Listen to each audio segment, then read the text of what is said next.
Naitwa Norbert John, kaimu afisa madini mkoa wa Kagera.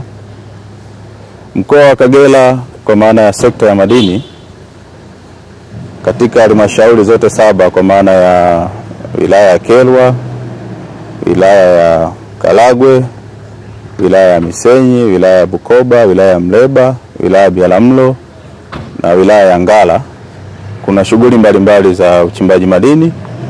Na mkoa wetu wa Kagera madini yanayopatikana ni madini ya bati, madini ya dhahabu, madini ya nikeli, madini ya wolframite na madini ujenzi.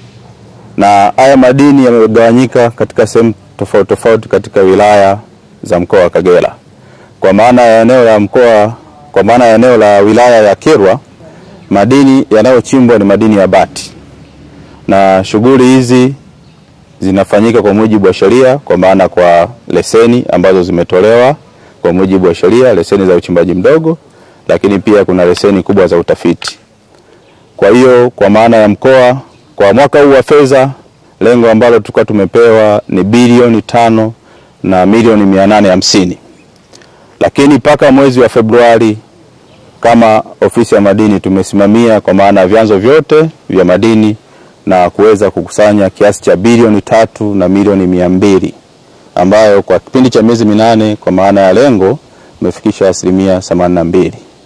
Kwa hiyo ni kwamba kwa madini ambayo yanachimbwa kwa wilaya ya Kyerwa, mchango wake kwa kipindi chote hicho cha miezi 8 maana yake contribution imekuwa 32% kwa maana ya kile kiasi ambacho tumeweza kukusanya kwa maana bilioni 3 na milioni 200.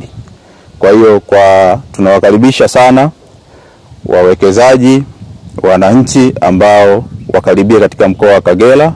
Kuna fursa mbalimbali, fursa kwa maana ya uwekezaji kwenye uchimbaji, fursa kwa maana kwa uwekezaji kwenye utafiti, lakini pia fursa kwa maana uwekezaji kwenye maabara, fursa kwa maana uwekezaji kwenye huduma za migodini kwa maana ya huduma za ulinzi, lakini pia fursa kwa maana ya uuzaji wa vilipuzi.